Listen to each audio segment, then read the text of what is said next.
televiewers, and thanks for joining us on this last edition of Inside Africa for the week. We begin from Cameroon, where officials of the Ministry of Youth and Civic Education have validated a strategic document for the development of the ministry in the nation's capital, Yaoundé. The Youth and Civic Education Minister, Bidung Pat, chaired the workshop organized in the ministry on Wednesday to validate the document. Frida Egbe tells us more. A strategic document is a document that generally presents the global vision of an institution. Following the challenges of the Cameroonian youth, the Ministry of Youth Affairs and Civic Education has validated a strategic document for the development of the ministry and its dependent population. Adopted by the government in 2010, the strategic document of this ministry has three principal objectives, notably ensuring the autonomy of the youth, civic development and national integration among the Cameroonian youth. Addressing participants at the workshop, the Minister of Youth and Civic Education, Bidung Pat, reiterated the fact that in the domain of youth and civic education, the problems are many and ranges from lack of socio-educative infrastructures, insufficient human resources, material and finance necessary for the better management of the youth. In the domain of the promotion of national integration, problems like tribalism and lack of respect for the idea of unity and national solidarity were pinpointed. In the domain of civic education, lack of funding, delinquency acts such as the non-respect of emblems and symbols of the Republic were sources of concern. It is for this reason that the ministry has decided to use the competence of AGOA Consultancy Cabinet to draw up a document.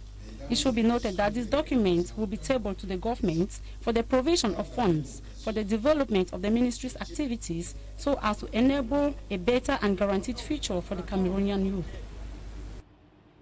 We bring you more news from Cameroon now. The Ministry of Scientific Research and Innovation, MINRESI, has organized a week of excellence for researchers to showcase their know-how.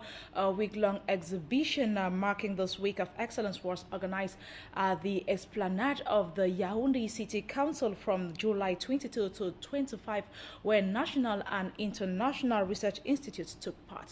Research every year falls within the main responsibilities of the Ministry of Scientific Research and Innovation, which was assigned by a September 2012 presidential decree to promote economic, social and cultural development. Under the supervision of the Minister Magdalene Chuete, this fourth edition of the Week of Excellence in Scientific Research equally involves international research institutes, traditional medicine practitioners, and researchers in technological advancements, which are some of the main concerns of the ministry. One of the international research institutes taking part in this year's exhibition is the IITA. IITA is an international organization, so he's helping the government of Cameroon to solve some of his agricultural problems. So what we do is to work in collaboration with national institutions. So after our research, results are given out to national institutions so that they can extend it far to farmers, and that makes that can lead to let's say an increase or enhance crop production, agricultural production in general. A majority of the research institutes which took part in this three-day exhibition are involved in agricultural development. We talked to one of the officials of the African Banana and Plantain Research Institute. The African Center for Research on Banana and Plantain, CABAP, is an international institution. We work mainly on two main crops, banana and plantain. Objective is to boost productivity and also competitiveness, to improve the competitiveness of our product in the external market, mainly for banana. You know, Cameroon export banana to the European Union. So this year, what I was saying is that we are bringing a package of technology from the improved varieties that are adapted to the different agroecological zone of production or the banana producing area in Cameroon. We can advise on the variety you need to use specifically for each of our producing zone. All 8 state-owned research institutes placed under the Ministry of Scientific Research and Innovation took part in this exhibition. Professor Ufe Melo Chinji is the Director General of the Local Materials Promotion Agency, MIPROMALO. What MIPROMALO is under the Ministry of Scientific Research and Innovation. And in order to produce any material, if you go through the scientific and technical aspect of it, you're sure of the quality. And that's what we've been doing, because we know even some of the materials which we produce, like compressed earth block, is already normalized in Cameroon. There's a process of normalizing fired bricks. We also use stones in construction. And with stones, even how to dimension these stones, that is to shape these stones. We have, for example, basalts, these columnar basalts, how to shape these columnar basalts. So we do a lot of training. So we carry out research to master even the chemicals, you know, because there are some materials that can be carcinogenous. So with that, we have to study to be sure that these materials are adaptable, are good for home construction. And we carried that from research through to training, and today we even have production units that do produce these materials in large quantities for use by Cameroonians.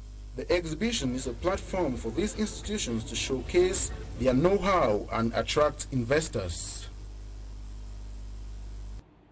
Let's now take on this one that concerns Cameroon and Nigeria. Cameroon's Minister of Water Resources and Energy has received his counterpart from Nigeria to discuss on possible ways of regulating flood around the Lagdo Dam. Sarah Reng Ochekpe arrived at the nation's capital, Yaoundé, on Wednesday, July 24th. Marigorete Wifengla has the details. The Lagdo Dam is known for its devastating floods that has in the recent years afflicted pains on its victims, both in Cameroon and in Nigeria. The recent flood that affected over 25,000 persons and properties, with 3 persons dead in Nigeria not living out the lamenting incident in the northern part of Cameroon, has remained fresh in the minds of their authorities. In her visit to Cameroon, the Nigerian Minister of Water Resources, Sarah Reng Ochekpe, said if nothing is done to regulate the flow of water in the Lagdo Dam, future calamities will not be avoided. It should be noted that the Lagdo Dam is located 50 kilometers upstream of Garoua in the north-central province of Cameroon and about 100 kilometers from the border with Nigeria, 308 meters long, 40 meters high, with a reservoir surface area of 886 kilometers square and a capacity of generating 72 megawatts of hydropower. Known for its flood waters of 195 meters and about 130,200 hectares, the flood is said to have affected over 141 villages. The heavy rains in 2012 recorded in the Lagdo Dam resulted to devastating flood affecting both countries due to the extensive rainfall. The release from the dam last December 14, 2012 affected negatively its victims from North Cameroon and Nigeria. The Nigerian minister said in order to ensure the use of transboundary waters for the purpose of navigation as well as protecting, preserving and managing the shared resources from regional development, there is the need for reactivating socio-economic activities for mutual benefit. She added could only be possible if the experts from Cameroon and Nigeria work hard to bring forth positive results. Away from Cameroon and Nigeria, flood has been documented as a water resource management challenge in Ghana, particularly in the White Water Basin and the 3 regions of the north. To help minimize the loss of life and damage caused by this natural disaster, a White Water Flood Assessment Project has been launched in Accra. Under the project, public awareness aspect of flood management and related disaster preparedness will be integrated. The White Volta River Basin is one of the 16 major basins in Ghana. It is characterized by water-related hazards, including floods which have become more frequent with time. Communities in the 3 regions of the north are mostly affected. In 2010, President Mahama, then Vice President, made a request to the World Bank for technical support to minimize the impact of such floods. And this has seen the introduction of a state-of-the-art model for flood forecasting and an early warning system developed for the White Volta. This will enable experts to determine floods 3 days ahead. The launch of the White Volta Flood Hazard Assessment Project will also draw up measures to help reduce the socio-economic losses that result from flooding in affected areas. The World Bank Country Director, Mr. Yusufa Cook, said, "Understanding and managing climate risks is crucial to Ghana's socio-economic growth." He therefore called for modern hydrological and meteorological systems to be put in place. The UNDP resident representative, Mrs. Ruby Sanduro-Jean, was of the view that strengthening relations with affected people in these communities could help attain better understanding of issues related to floods.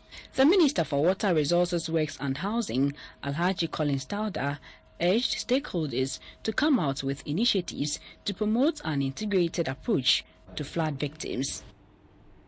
And now 2 security personnel charged with violating the bodies of dead rebels are on trial in the Democratic Republic of Congo. The 2 were brought to court following the emergence of the alleged abuse on social media last week. A trial of a deputy army commander and a police officer charged with desecrating the body of a dead rebel began on Wednesday after the images of the alleged abuse surfaced on social media last week. The images prompted United Nations Chief Ban Ki-moon to rethink the body's support for the Democratic Republic of Congo's military. On trial are Lieutenant Solomon Bangala, a deputy commander in the army, and police officer Lubamba Kiangisu. The accused are not required to enter a plea, as it's not just the 2 men who are on trial. The court will decide if they are innocent or guilty. What is important is the military leadership has done its part and brought them before a court. The trial is seen as very important for the country's military, not just because of the gravity of the alleged crimes, but because the security forces are trying to revamp their image. And no matter which way the trial goes, they believe the point will have been made. The message to the DR Congo's military, especially those at the front line, is that there is something you can't do, even if it is the enemy.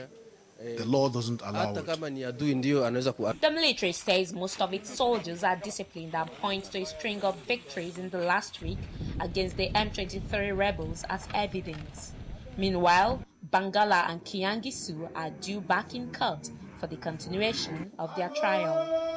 Vivian Adebamowa, TVC News. Let's now take you to Kenya, where more than 1,000 fake gas cylinders were on Thursday nabbed in Nairobi's Pangani estate following a raid by the Kenya Anti-Counterfeit Agency in conjunction with the police from the Special Crimes Unit. The operation saw a guard arrested, with the owner of the business still being at large. At about 1:30 p.m., we join a team of anti-counterfeit inspectors and police officers heading off to Pangani Estate in Nairobi on an operation expected to curb the illicit trade of fake goods. And in a few minutes' time, we arrive at the scene. This house, located in Pangani Estate, just past the Don Bosco Secondary School, is one that would easily pass as a normal home. But no. This residence serves as a business hub for a gas cylinder dealer who is doing booming business. Allegedly not a legal one, as we later find out. The house at the time of our arrival only had a day guard, but minutes later, the owner got wind. 35-year-old Andrew Kiruri, the owner of the seized goods, appears rather relaxed after his premises became the center of a raid expected to weed out fake goods. Piles upon piles of gas cylinders of various weights waiting to be sold off to unsuspecting buyers. Paint cans and a painting machine dot the squeezed entrance of the makeshift yard. We have quite a big consignment. Probably we shall do further investigation on the same. We have some document which is saying that maybe they're genuine, but we shall verify the documents. But in general terms, there's counterfeiting which is going on. Kirui, who claims his business is genuine, allegedly deals in filling gas cylinders, packaging, repairs and selling them. Product yangu ile mingi hata ukiangalia ndani kwa duka ni hashi. Total bi ziko, K-gas ziko. Chache moja moja. Sio moja moja, inamaanisha una mix genuine na counterfeit, ndio? Si ku mix genuine na counterfeit, lakini moja moja.